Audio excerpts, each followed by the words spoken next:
I will share my screen. Okay, let me share my screen first.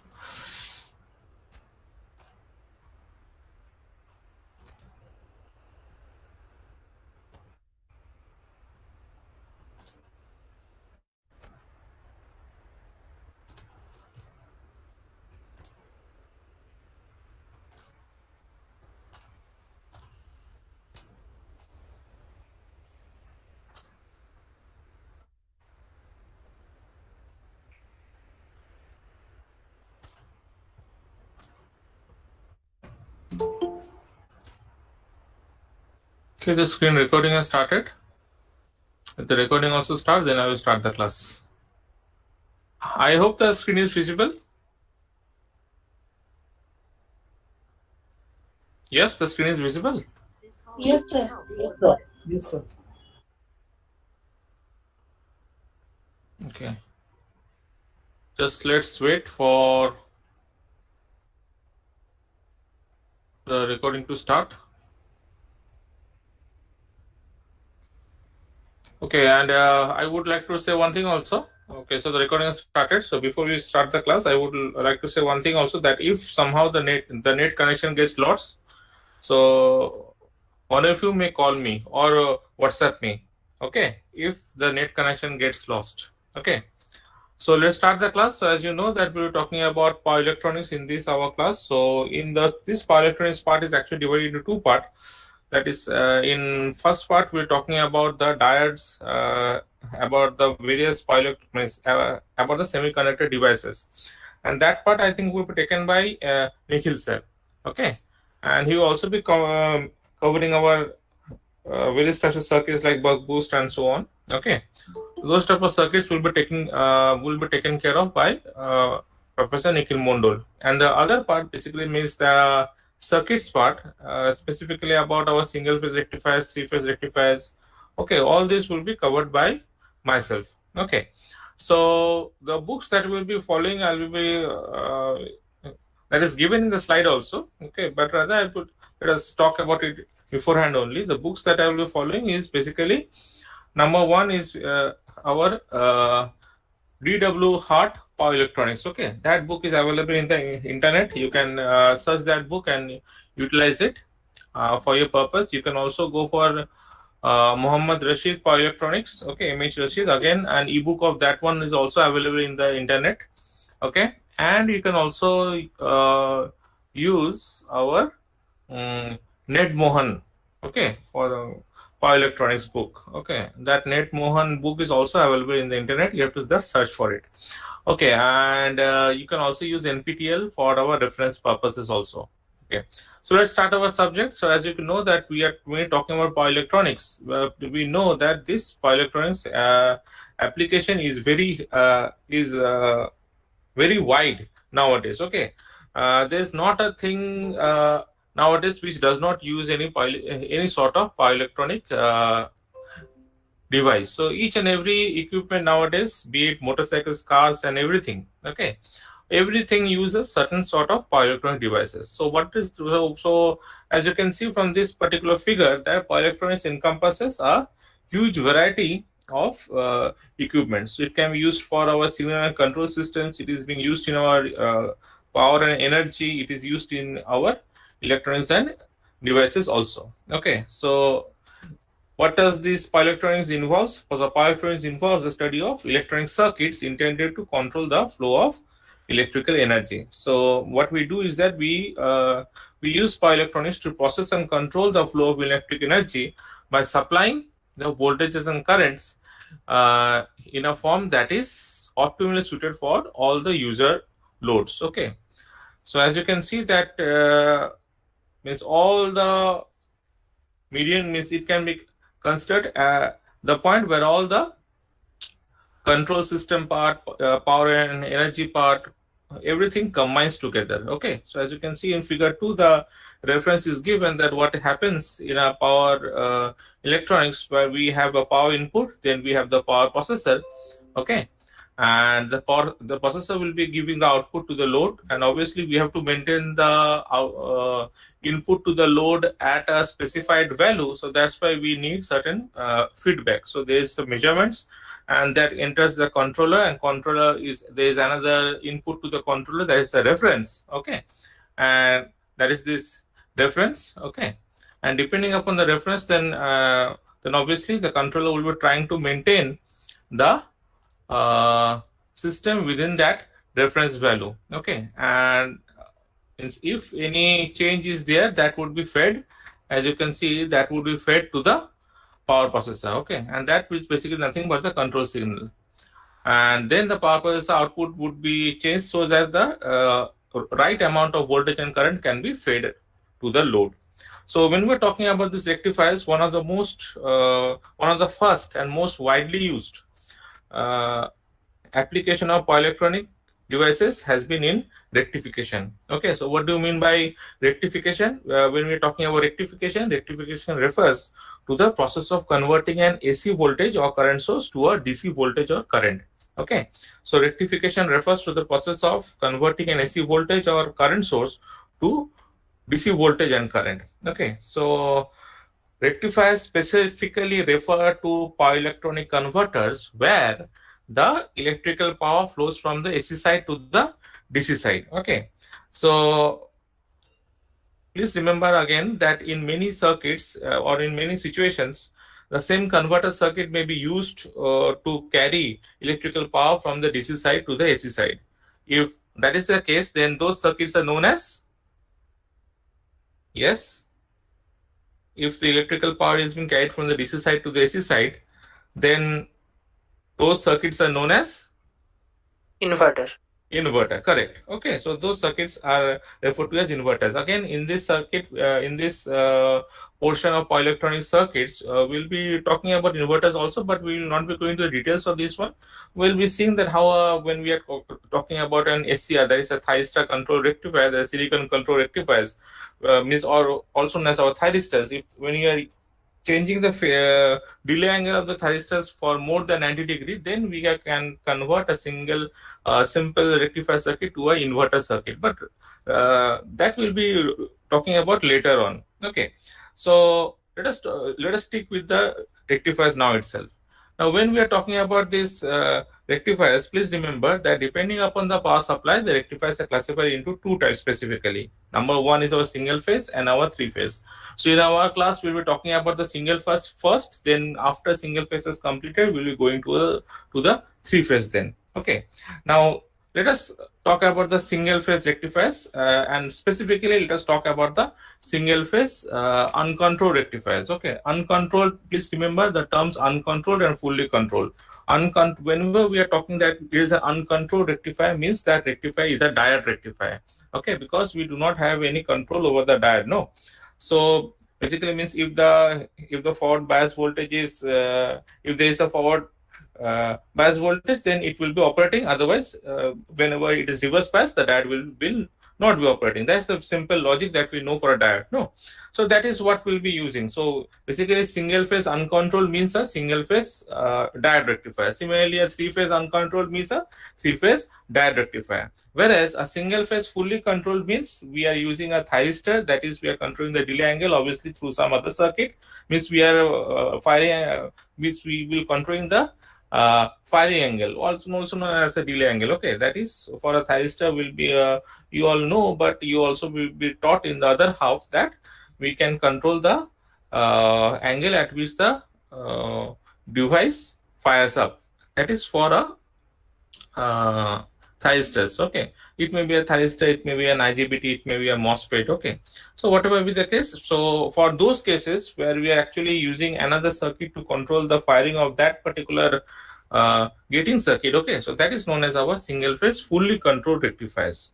Okay, so these two are the difference between a single phase uncontrolled and single phase fully controlled. Similar, the same logic can be applied for our three phase case also. Now, when we're talking about these single phase uncontrolled rectifiers, okay, please remember when we're talking about this single phase, first of all, let us talk about the single phase half wave uncontrolled. Okay, so we're talking about the single phase half wave uncontrolled. Then we'll talking about single phase uncontrolled full wave, and then we'll be going for the single phase fully controlled. Okay, the same logic will apply for our three phase case also. So for simplicity, what we do is that we consider that the diodes in the single phase uncontrolled half wave rectifier as that they are ideal diodes. Now, what do you mean by this ideal diodes? We mean that the forward voltage drop in the diode is negligible. Okay, so what is forward voltage drop? It is the voltage drop of a diode across the anode and the cathode at a defined current level when it is forward biased. So what we say that the forward diode voltage drop or the forward voltage drop of the diode is negligible, but rather in practical cases it is not negligible. It is of value of around how much? Can anybody tell me? Around? It is around, the value is around 0.7 volts. Okay, 0.7 volts. Okay, and we also consider that the reverse recovery time to be negligible. What is reverse recovery time? It is also represented as TRR. Okay, so the forward, when we're talking about this forward voltage drop, okay, so forward voltage drop is basically represented by this term VD, and then this is the forward voltage drop, and then we have the reverse recovery time. Okay, so these two are considered negligible. Okay, are considered negligible for this means for ideal diodes. Okay, considered negligible for ideal diodes. Okay, so what is this reverse recovery time? Reverse recovery time is the basically time interval. I think I have a slide on this one. Yes, here. So this is the time interval between the application of the reverse voltage and the reverse current drop to a particular value. Okay. So as a rule of thumb, what we say that lower the reverse recovery time, the faster the diode can be switched. Okay. The lower the reverse recovery time, the faster the diode can be switched. Okay. So these are, so for a real diode, however, this forward voltage drop that we're talking about, okay, the diode voltage drop will cause the load voltage and current to be reduced. What we have assumed that the forward voltage drop is actually less, okay, or actually negligible in case of an ideal diode. But for a real diode, the diode voltage drop will cause the load voltage and current to be reduced, but not appreciably if our peak voltage, that is our VM, is large. Okay, if our peak voltage, that is our VM, is large. So as you can see that this application of this single phase uncontrolled half wave rectifier with resistive load is limited to very low power devices like switching DC power supplies and so on. Why? Because the average current in the supply will not be zero. Okay, because the average current in the supply will not be zero, and non-zero average current may cause problems in the transformer performance.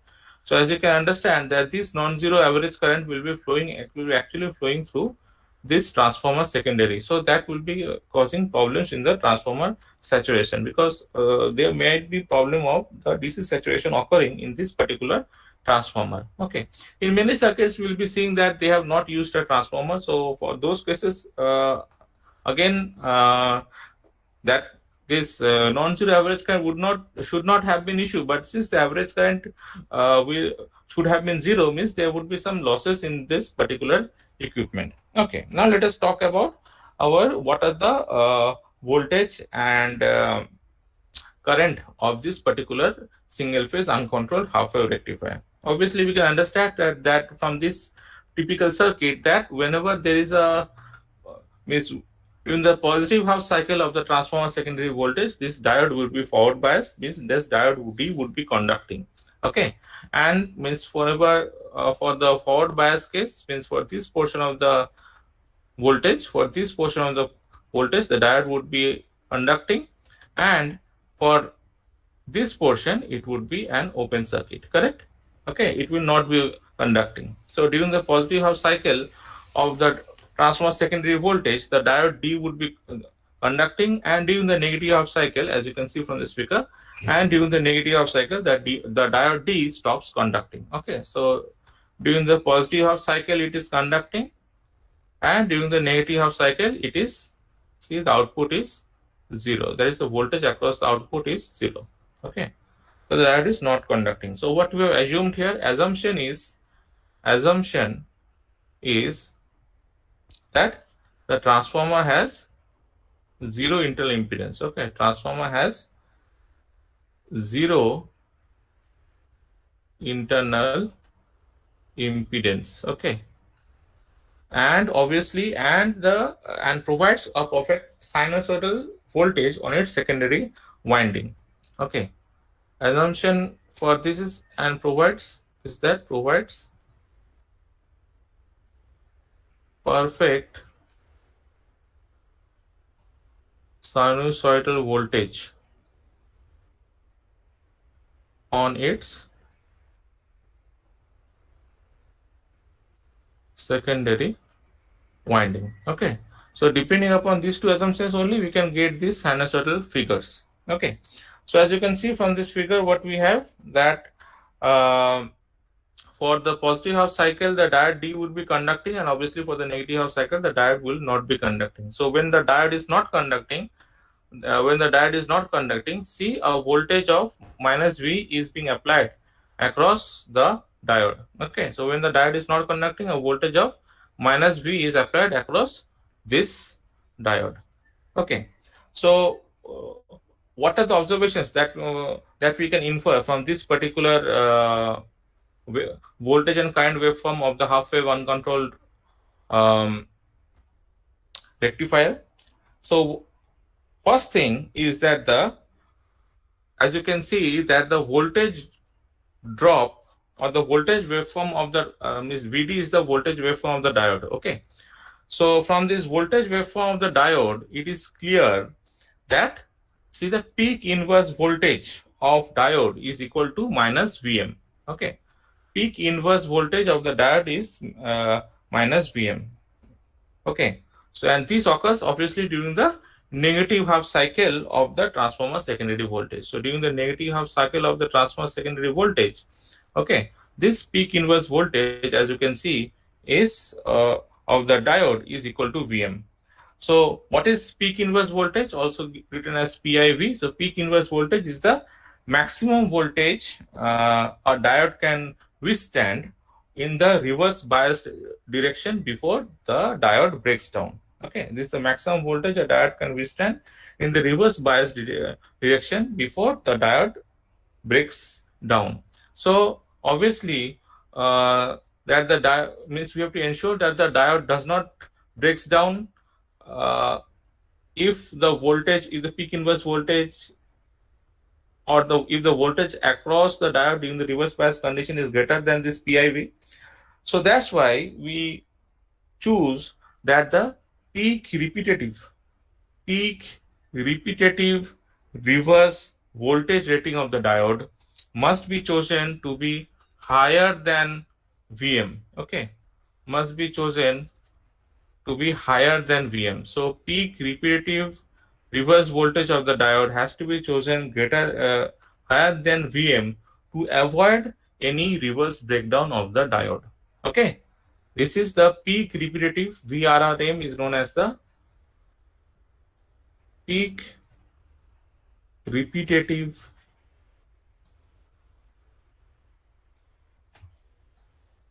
reverse voltage. Okay, and PIV obviously we know it is the peak inverse voltage. Okay, so in the positive half cycle of the transformer secondary voltage, what is happening in the positive half cycle of the transformer secondary voltage? The diode D has a forward current.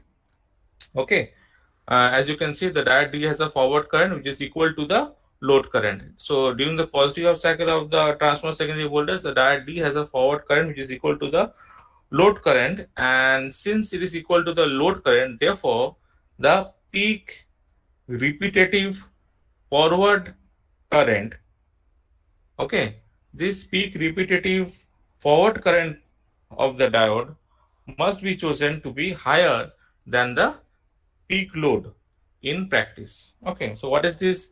This IFRM is the peak repetitive forward current.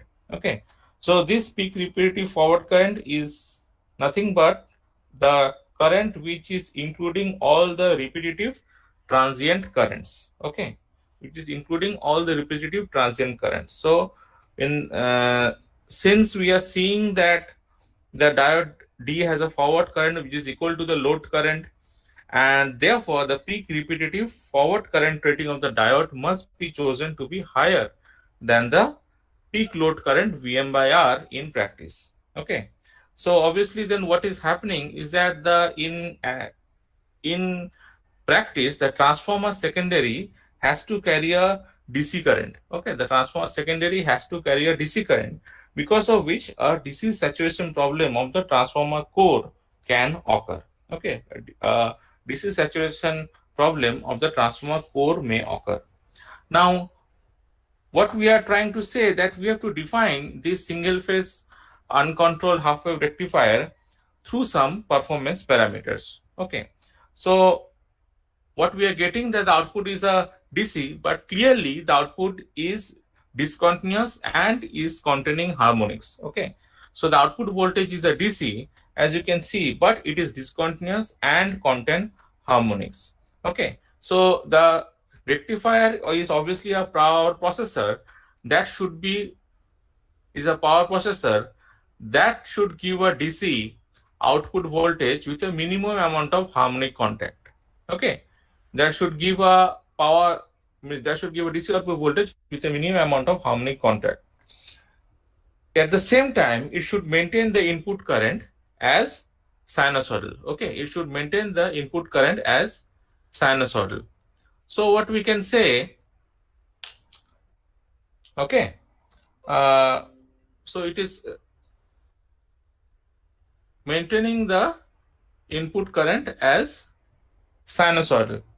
Okay, as means you should maintain the input current as sinusoidal as possible. So and it should be in phase with the input voltage so that the power factor is near to unity. So obviously then we have to determine how much of harmonic content is present in the input current, output voltage and the output current. So there are different types of rectifier circuits, and the performance of these rectifiers are normally evaluated in terms of the performance parameters. So obviously now what we're doing is that we'll be finding out the performance parameters of the single phase half wave rectifiers. So let us find out the performance parameters. So to find out the performance parameters, first of all, let us find out the average value of the load voltage. Yes, can anybody help me with it? Can anybody tell me what would be the average value of this load voltage? So I'm writing out the equation. So it would be VDC would be equal to how much? It would be 1 by 2 pi, as can be understandable from this expression. 1 by 2 pi integral of 0 to pi. Okay, integral of 0 to pi Vm sine omega t d omega t. Okay, so it would be 1 by integral of 0 to pi Vm sine omega t, okay, d omega t. So what would be the value? What would be the value of VDC? Anybody? What would be the value of VDC?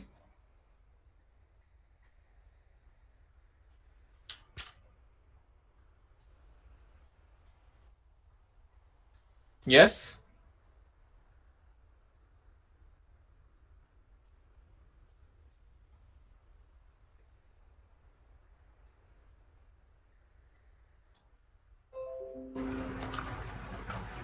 What would be the value of VDC?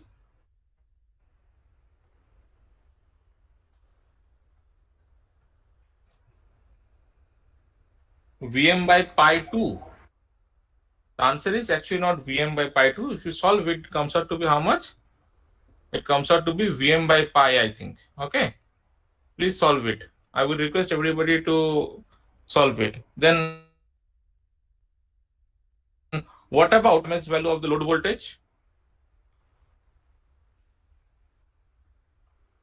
What about it? What would be the expression for this one?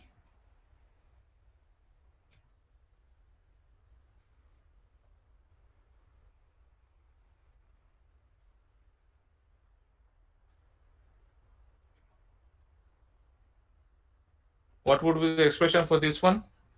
Anybody? So Vm by 2. Vm by 2. Correct. It would be Vm by 2. Okay. Next, obviously, what is the performance parameter? Then we have to find out the average value of load current. Okay, we have to find out the average value of the load current. What would be the average value of the load current? So obviously that would be equal to, the average value would be equal to, that is IDC would be equal to VDC by R. Okay, so that would be equal to how much? VDC is how much? We find out to be Vm by pi. So Vm by pi means it is 0.318 Vm, I think. Okay, so it should be 0.318 Vm by R. And what is the RMS value of the load current? RMS value of the load current would be how much? Yes, anybody? It would be obviously I0 RMS. Okay. It would be V0 RMS by R. So it would be how much? 0.5 Vm by R. Okay. I hope it is clear. Okay. So what about the efficiency or the rectification ratio of a rectifier?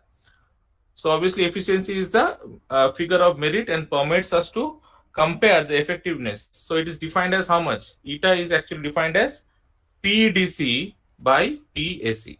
Okay, PDC by PAC. Now can anybody tell me what would be the rectification ratio then, or the efficiency? How much would be the value? 63.6. See it again, please do it properly. What would be the value? So PDC means it is 0.318 Vm square by R by 0.5 Vm square by R. So it comes out to be how much? It comes out to be around 40.5%. Correct? Okay. So the rectification ratio is basically 40.5%, or the efficiency of this particular circuit is how much? 40.5%. See, very low. Okay. So the output voltage that we were getting actually can be considered to be composed of two components. Okay. Number one is the DC value, and the second one is the AC component. So what is the effective RMS value, or the effective, that is the RMS value of the AC component of the output voltage? That can be given by the equation VAC. Okay. VAC is equal to root over of V RMS square, okay, minus VDC square. Okay. So the effective RMS value of the AC component of the output voltage is VAC equal to root over of VRMS square minus VDC square. Then the performance parameter that we have to find out is our form factor. What do you mean by form factor? It is a measure of the shape of the output voltage and is defined as the ratio of the root mean square value, that is the heating component of our voltage, to its average value. Correct? So we know this one. No, we have studied these things beforehand also. So what would be the form factor of this uncontrolled half wave rectifier? It would be VRMS by VDC. Okay, so what would be the value? Anybody?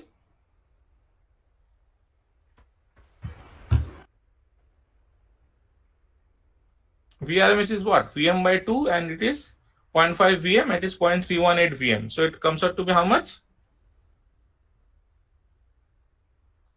The form factor comes out to be 1.57, correct? Yes? Okay. Then what we have? We have the ripple factor. What is the ripple factor? Ripple factor is the measure of the ripple content and is defined as, ripple factor is given as VAC by VDC. So what is our VAC? VAC is given as root over of V square, VRMS square minus VDC square. So if we use that expression, then it comes out to be how much? Form factor square minus 1.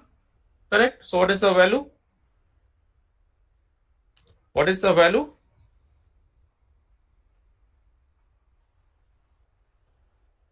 Yes. 1.21. 1.21. Correct. Okay. Then what the other performance parameter that we find out is the RMS value of the transformer secondary voltage. Okay. So what is the RMS value of the transformer secondary voltage? Can anybody tell me? It would be how much? CVS RMS. No. So it would be actually 1 by 2 pi integral of 0 to 2 pi Vm sine omega t d omega t.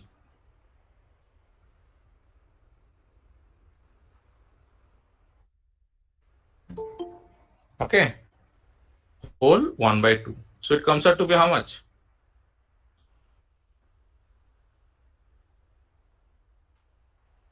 Comes out to be how much?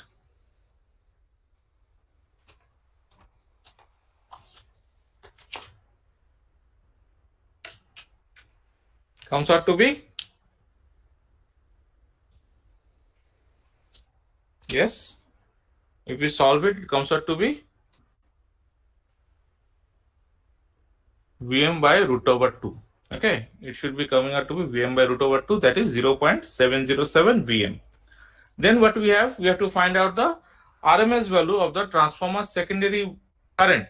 Okay, so the RMS value of the transformer secondary current would be the same as that of the load current. Okay, so RMS value of transformer secondary current, that is IS RMS, would be the same as that of the load current. And what was our load current? It was Vm by 2R, or it is 0.5 Vm by R. Okay, see here, RMS value of the load current, it is 0.5 Vm by R. So the RMS value of the transformer secondary current is the same as that of the load current. Okay, so IS RMS would be equal to 0.5 Vm by R. I hope it is clear till now. I hope it is clear till now. Okay, so next, a very important factor when we are considering a transformer is attached with this rectifier circuit, that is, we are finding out the transformer utilization factor. What is a transformer utilization factor? It is the measure of merit of the rectifier circuit, and it is given as the ratio of the DC output power by the transformer volt ampere rating required by the secondary winding. Okay, this is the measure of the merit of the rectifier circuit, and is the ratio which is given as DC output power, that is PDC, by the transformer volt ampere rating required by the secondary winding. So what is the expression then? It would be PDC by transformer volt ampere rating required by the secondary winding. So it is nothing but Vs into Is. Okay, so what is PDC? PDC we know is VDC into IDC. Okay, so that would be VDC into IDC gives us 0.318 Vm whole square by R, and Vs we just find out how much. Vs is equal to Vm by root over 2, and Is is how much? Is equal to 0.5 Vm by R. Okay, so it would be 0.707 Vm into 0.5 Vm by R. Okay, if you solve this, how much it comes out? The TUF, or the transformer utilization factor, comes out to be how much?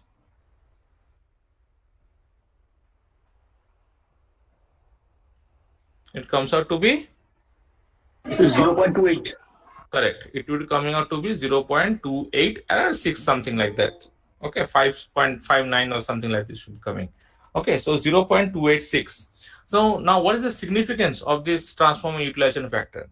Okay, so this transformer utilization factor, or this, actually the value that we have got is a very poor value of a transformer utilization factor. Why? Because it signifies that the transformer employed must have a 3.496. How we are getting this value? That is 1 upon 0.286.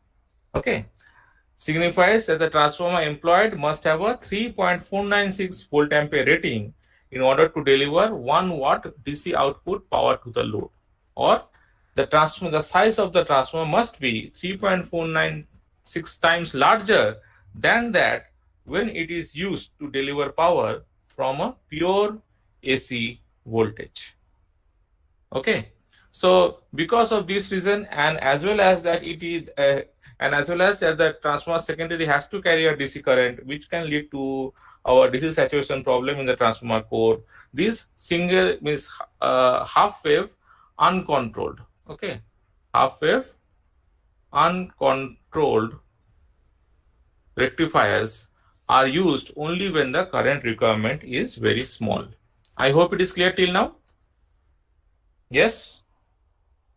Okay, so with this, let us continue with this. Now we have found out the output voltages, no?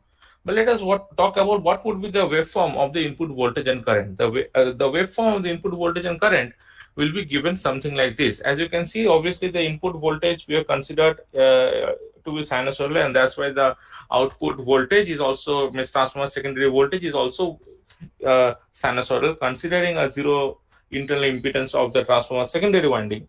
Okay, but the input current, as you can see, that it is a square waveform. Okay, so basically it generally states, see there it is written as IS and IS1.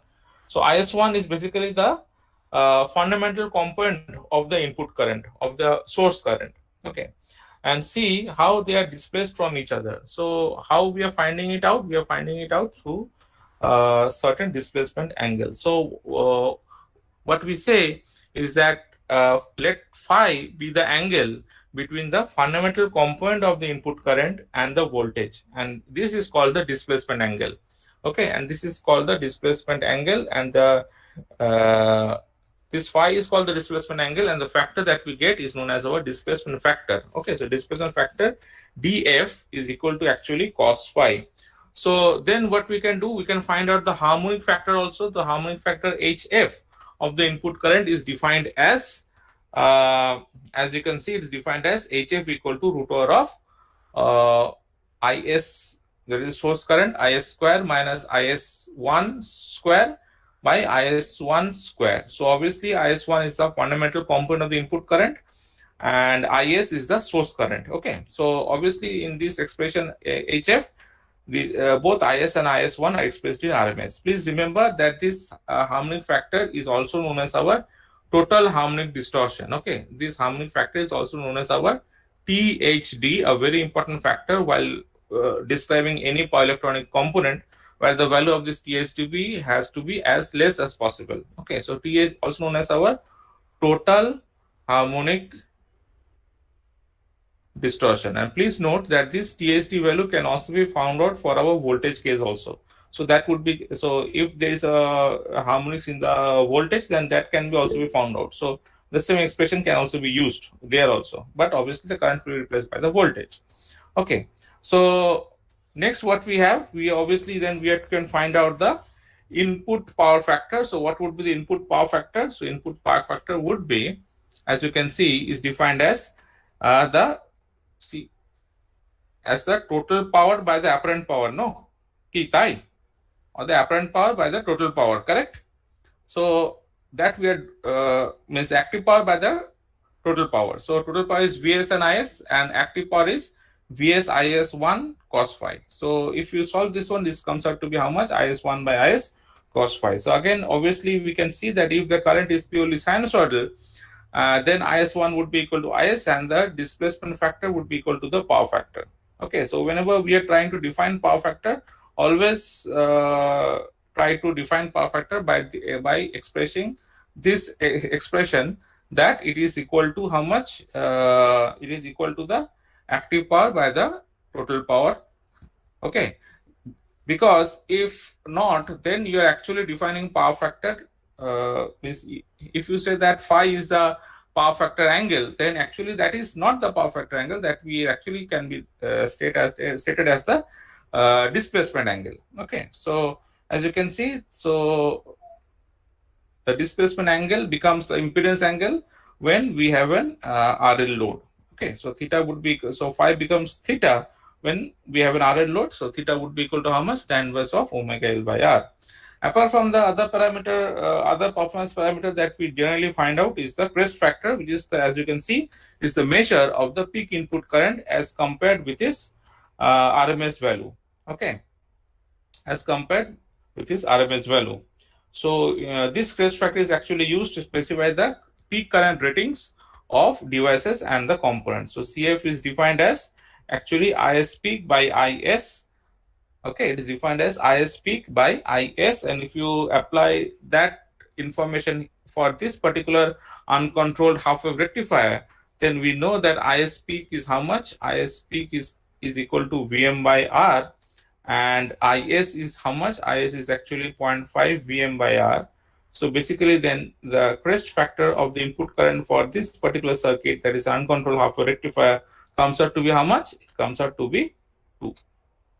Okay, so with this we complete the very basic understanding of our uncontrolled half wave single phase uncontrolled half wave rectifier.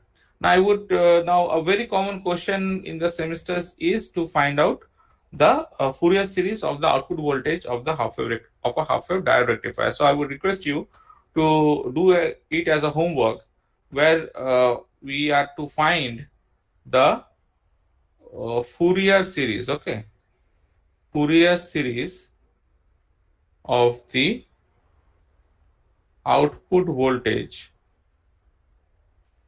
for a single phase half wave uncontrolled rectifier. Okay, please do it as your homework, because this is a very common question that comes in our semester also, that we ask you to find out the Fourier series of the output voltage for a half wave diode rectifier. I hope it is clear till now. Yes, so let us finish this slide and we'll be going to the other slide. Okay, so these are the reference books that I usually follow. So the Mohammad Age Rashid Power Electronics, DW Hart Power Electronics, NPTEL Power Electronics, and what we have the Ned Mohan Power Electronics also. So let me change to the other slide.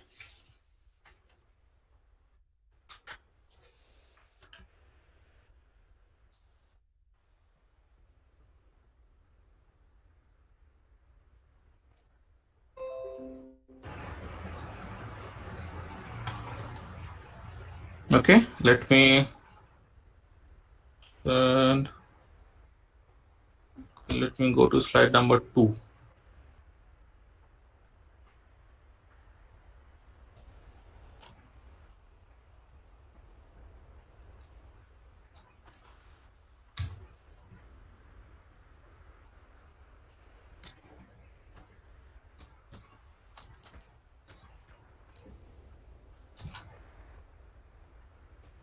Are the slides visible? No? Hello, the slides are visible. No, sir. No, sir. No, sir. Just wait.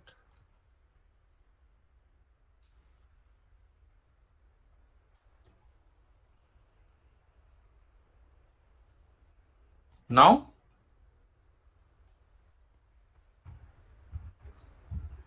Yes. Yes, sir.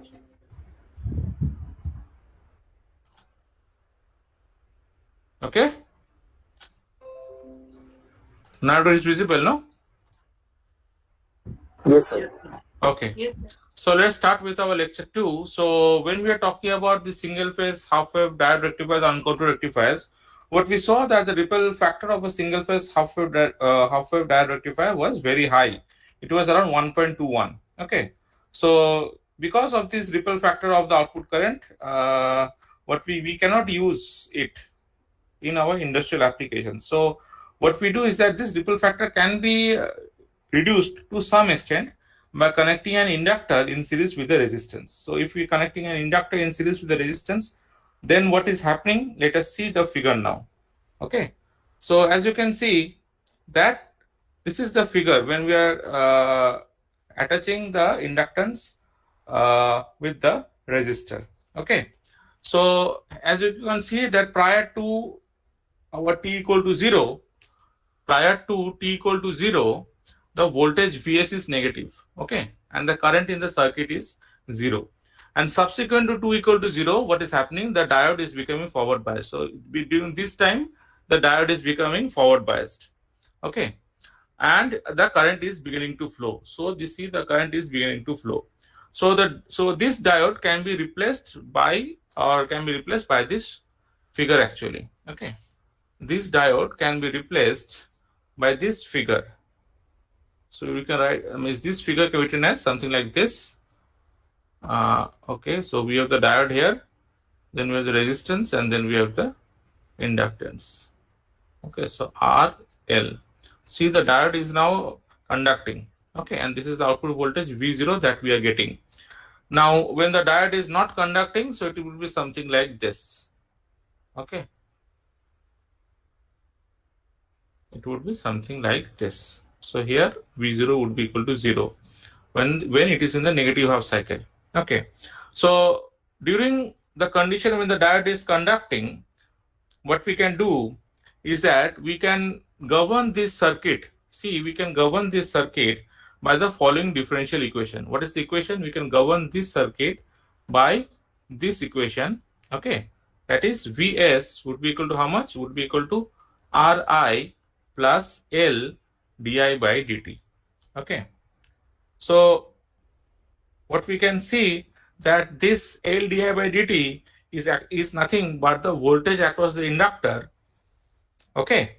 And the resulting voltages and currents can be shown in this particular figure. Okay. So let us talk about this figure now. So as you can see that until T1, okay, until T1 here, okay, until T1, Vs is greater than Vr. Okay, until T1, Vs is greater than Vr. Okay, since Vs is greater than Vr, that is VL is also positive. Okay, so the current is building up. See, the current is building up to T1.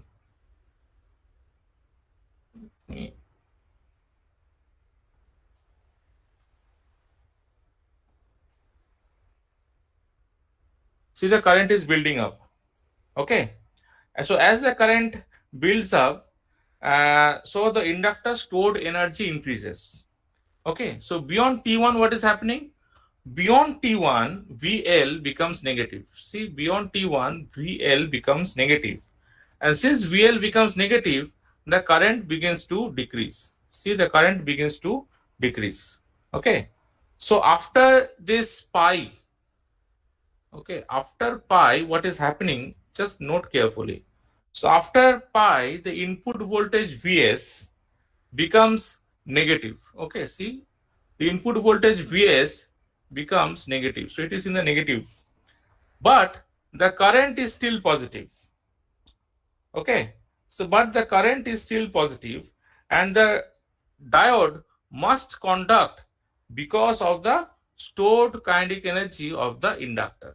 Okay, the diode must conduct because of the stored kinetic energy of the inductor. So what is happening? The diode is conducting because of the stored kinetic energy of the inductor, even if the source voltage has gone to the negative value after omega t equal to pi.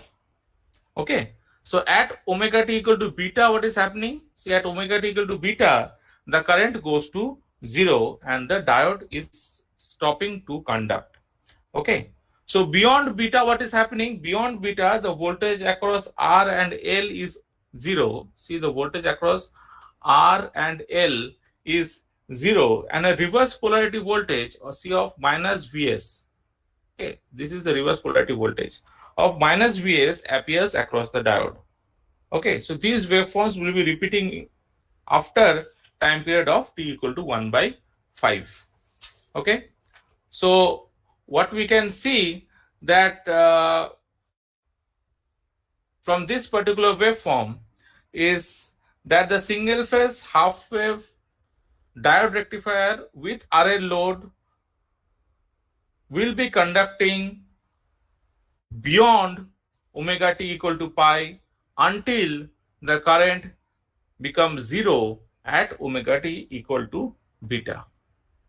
Okay, so see, the voltage is of the across the resistance, it is also not going to 0, but it is also continuing after omega t equal to pi. So because of the inductor stored energy, what will happen? The inductor will be operating in this way. So the diode will be becoming our forward biased for the case when the source voltage actual goes to 0.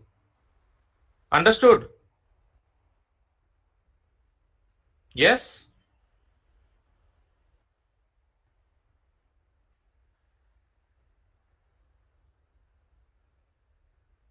Hello?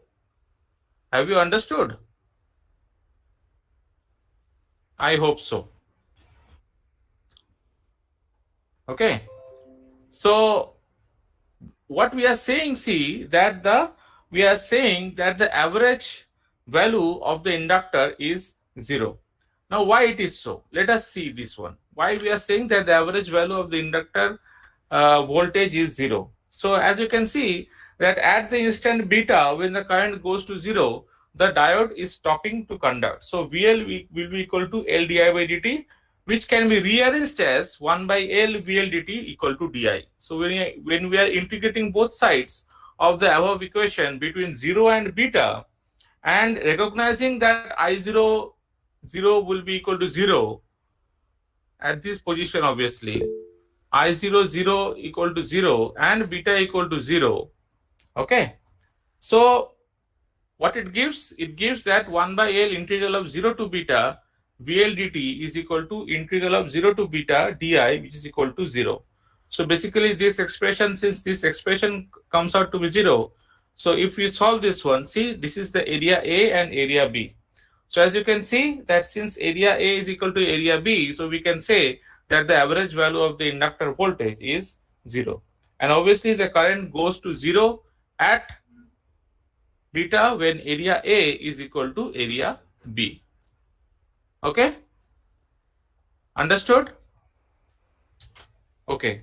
So in this connection, then let us find out the average output voltage and the RMS voltage. Okay. So let us find out the average RMS voltage. What would be the average output voltage for this particular figure? Okay.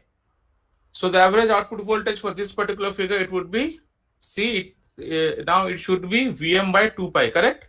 So the average, so this is the average output voltage. No, see, this is the average output voltage.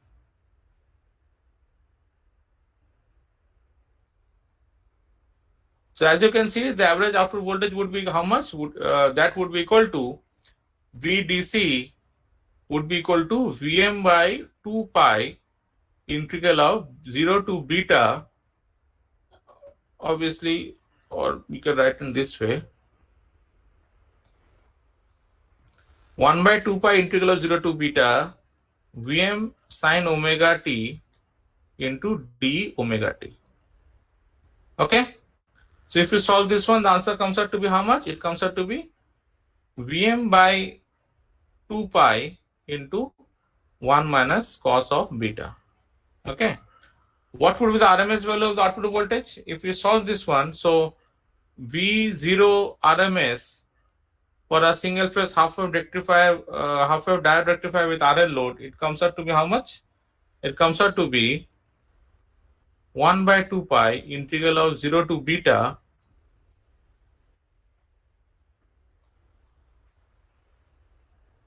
Vm sine omega t whole square d omega t to the power half. So what is the expression that we are getting? Anybody? If we solve this one, the expression we should be getting is Vm by 2 into 2 beta minus sine 2 beta by pi. Okay, just check it. Okay, I'm writing it down, but you may check it. So what would be the form factor? So form factor is nothing but equal to V0 RMS by our VDC. Correct? So if you solve this one, it comes out to be pi into 2 beta minus sine 2 beta by 1 minus cos beta whole square whole to the power 1 by 2. Now obviously the ripple factor would be equal to root over of form factor square minus 1. So that would be equal to root over of pi 2 beta minus sine 2 beta by 1 minus cos beta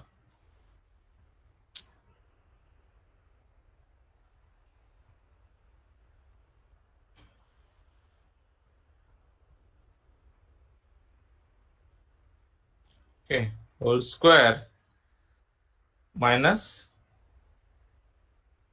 1. Okay, this we should be getting. So as you can see from all these expressions that all the quantities what we are getting, all the quantities, okay, are functions of beta. Okay, all the quantities are functions of beta. Okay, now how can we define this particular current? So the KVL equation that describes the current in the forward biased ideal diode is given by this expression of equation 1, that is Vm sin omega t into RIT plus L di by dt. So that can be, the solution can be again divided in two parts, that is one is the forced response and one is the natural response. So what do you mean by the forced response? Forced response is the current that exists after the natural response decays to 0. And the forced response in this case is the steady state sinusoidal current that would exist in the circuit if the diode was not present. Okay. So this steady state current means what we are saying, that the forced response is the steady state sinusoidal current that would have exist in the circuit if the diode were not present. So the steady state sinusoidal current can be found from the expression 3, that is IFT equal to Vm by Z into sine omega t minus theta. So where Z equal to how much? Root over of R square plus omega L whole square, and obviously theta will be equal to tan inverse of omega L by R. So the natural response is what? It is the natural response is the transient that occurs when the load is energized. Okay. So what is that? So RIT is actually equal to, so RIT is plus L di by dt is equal to 0. So for this first order circuit, the natural response should be of the form like this as given in equation number 5. Okay. That is INT equal to I0 into e to the power minus t by tau. Now since in this expression what we use I0 into e to the power minus t by tau, so what we can write this equation as, we can write it in this way also. Okay, INT is equal to I0 into e to the power of minus omega t by tan theta. Okay, so where I0 is obviously the constant that is determined from the initial conditions, and tau is equal to L by R ratio. So since we know that theta equal to tan inverse of omega L by R, from that expression we are getting this equal to tan theta. Okay, well, since we, as you can see that we are multiplying both sides of this t and tau by omega. Okay, so we are getting expression number 5. So adding both these responses, we are getting equation number 6, which is Vm by Z into sine of omega t minus theta plus I0 into e to the power of minus omega t by tan theta. Okay, so we know that the initial condition of the current in the inductor is 0 because it was 0 before the diode started. Okay, so as you can see that before the diode started, the initial condition of the inductor was also not conducting. So the initial voltage on the inductor is also 0.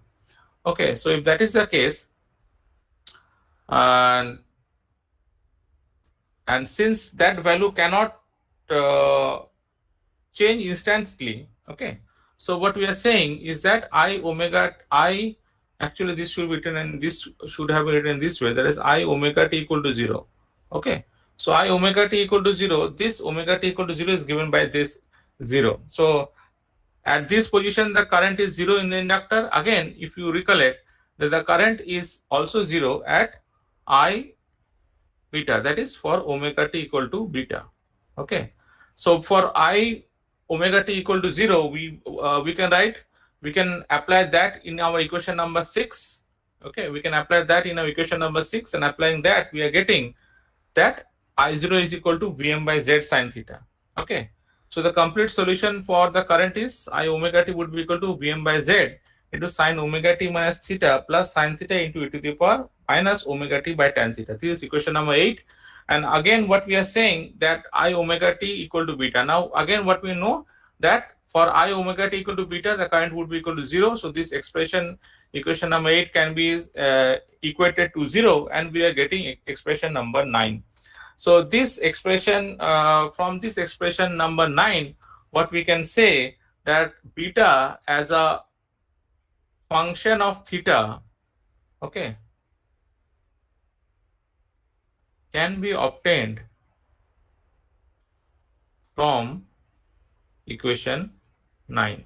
Okay, beta as a function of theta can be obtained from this above equation. So to summarize, what we can say is that current in the half-wave diode rectifier with RL load will be equal to I omega t equal to Vm by Z sine omega t minus theta plus sine theta into e to the power minus omega t by tan theta for 0 to less than equal to omega t less than equal to beta, means for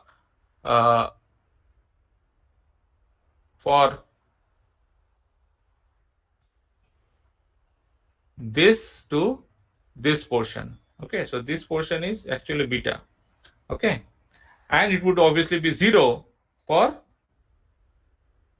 beta less than equal to omega t less than equal to 2 pi. Okay, that is what we are getting here. Okay, so what is the power absorbed by the load? So as you can see, the power absorbed by the load can be expressed as Ia square RMS. Okay, obviously, since the power absorbed by the inductor is 0, we have found that one out. And the RMS value of the current can be given by this expression of IRMS. Okay. And similarly, the average current can also be given. That would be how much? That would be equal to I0 would be equal to 1 by 2 pi integral of 0 to beta I omega t d omega t. So this I omega t is actually this one. Okay. This I omega t. And this I omega t is actually this one also. Okay. So what can be seen from equation number 9? So the one thing can be inferred that from equation number 9, that this beta increases with theta actually. Okay, this beta increases with theta. So from this equation of the average output voltage, okay, it is seen that the average voltage decreases with increasing beta. Okay, the average voltage decreases with increasing beta, whereas this RMS value increases with our beta value. Okay, so therefore one thing we can infer is that by increasing theta, means by increasing L, the form factor and the ripple factor of V0 of the output voltage worsens. Okay. However, what we are seeing that the ripple factor of I0 decreases with increasing L. Okay. Therefore, what we do that in certain applications where a smooth DC current is of prime importance, we go for this configuration of the rectifier. Okay, we go for this configuration of the rectifier. Now, if we have noted the average voltage and the current, so as you can see that the average voltage was decreasing with increasing value of beta. This average voltage was decreasing with increasing value of beta. So this average voltage, if you see, and obviously the current also, can be increased by making beta equal to pi. Okay, if we make beta equal to pi, then we can increase the average voltage and current. So how can we do that? We can do that by the introduction of freewheeling diodes. Okay, we can do that by the introduction of freewheeling diode. And as you can see, what is the effect of this diode? The effect of this diode is to prevent a negative voltage appearing across the load. Okay, the effect of this diode is to prevent a negative voltage appearing across the load. And as a result, what will happen? The magnetic stored energy of the inductor would be increasing. Okay, so let us see that how this circuit is actually working. So this is the typical figure when the equivalent circuit is for the source voltage is greater than 0, and the other one when the source voltage is less than 0.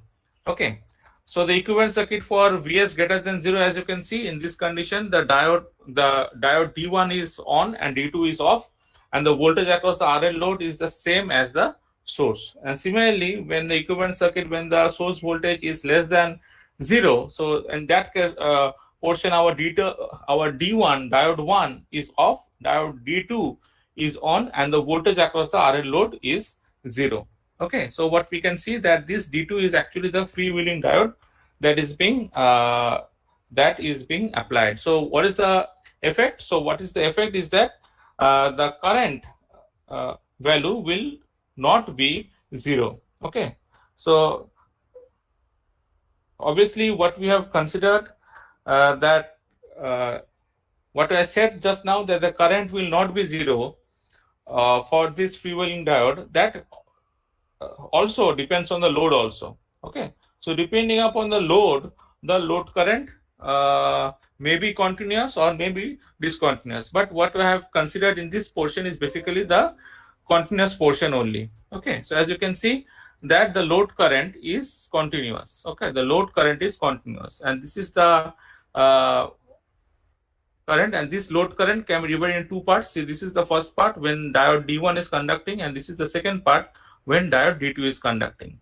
And obviously when diode D2 is not conducting, okay, when diode D2 is not conducting, so this is the voltage that we are getting across the diodes. Okay, this is the voltage that we are getting across the diodes. So at omega t equal to pi, the current from D1 is transferred. Okay, as you can see that the current from D1 is transferred to Dm, and this process is called our commutation of the diodes. Okay, and this process is called the commutation of the diodes. Now, as you can see that, Sir. Yes, Bolo? Sir, actually we have a class from 12 today, so could we continue from the next day? Yes. Now it's still time. No, we have got. I will be finishing this portion. I will not be finishing the other portion. Okay, the 14th slide is the last slide for today. Okay. Okay, sir. Okay, sir. Okay, let me continue then. Okay, so one thing you may ask, sir, we are using a freewheeling diode, but why still the output voltage is a half-wave rectified sine wave? See that the voltage across the RL load is the same. The voltage across the RL load is the same as the source voltage. Okay, so as you can see that the voltage across the RL load is the same as the source voltage. So when the source is positive, for this portion, when the source is positive, the load voltage is also positive, and when the source voltage is 0, and when the source voltage is negative, okay, the load voltage is 0. Okay, and that's why the load voltage is a half wave rectified sine wave. Okay, it's a half wave rectified sine wave. Okay, so as you can see that the effect of this diode is to prevent, as I said earlier, the effect of this diode is to prevent a negative voltage appearing across the load, and at omega t equal to pi, the current is transferred from our D1 to our Dm or D2. Okay, so this process is called commutation of the diodes. Okay, so when the circuit is first energized, please remember, when the circuit is first energized, the load current is actually 0 and cannot change instantaneously. Okay, So the current reaches periodic steady state after few cycles depending upon the L by R time constant, which means that the current at the end of the period is the same as the current at the beginning of the period here. Okay. So we are more concerned is about this steady state rather than this transient condition. Okay, so please remember that whatever figure I have drawn here, see here the current that I have shown here, this current is considering the steady state condition, not the transient condition. Okay, so what I am saying is that the current, which means the current at the end of a period, is the same as the current at the beginning of the period. So the steady state current is usually of greater interest than the transient that occurs when the circuit is first energized. Okay, so if you recollect that the average load current that we considered here, okay, so average load current is in this RL load is a function of the applied voltage and the resistance. Okay, it is a function of the applied voltage and the resistance. Okay, and the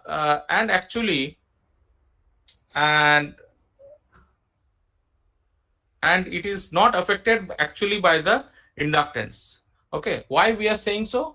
Because the inductance affects only the AC terms in the Fourier series. Okay, so the average load current in the RL load is a function of the applied voltage and resistance, but not inductance. Why we are saying so? Because the inductance affects only the AC terms in the Fourier series. So if we can consider, so if can consider that if L is much high, okay, that is the impedance of the load to AC terms in Fourier series is infinite, then the load current can be assumed to be purely a DC wave. Okay, I'm again repeating, the average load current in the RL load that we are getting is a function of the applied voltage and the resistance, but not inductance. Why? Because the inductance affects only the AC terms in the Fourier series, and if L have we can consider to be very high, that is infinite, then that is the impedance of the load to the AC terms in the Fourier series is infinite, then the load current can be termed to be a purely DC value. I hope you can you have understood till now. I hope it is okay till now. Okay, so let us finish. So let us finish here itself. Okay, so let us finish here itself, and we'll be continuing it with it in the next class, that is in next Wednesday. Okay, so let me stop the presentation and let me stop the recording also. Okay, so whenever I am getting this recording, I will be sending it to you. Okay, and after I have finished this lecture 2, then only I will be sending the PPTs of lecture 1 and lecture 2 together. I hope it is okay with you all. Okay, so thank you everybody. We'll be joining again on the next week of Wednesday. Okay, and this timing is fixed. Please remember, this timing is fixed from 10:30, or we can start from 10, then we can finish by 11:45. Okay, we can start by 10 from the next week onwards. Okay, and Yes, for the next week we'll be using the same link that I have used today. Okay, I'll be using the same link that I have used today. For the next class also we'll be using the same link. Please remember this. Okay, thank you everybody. You may leave the class. Thank you, sir.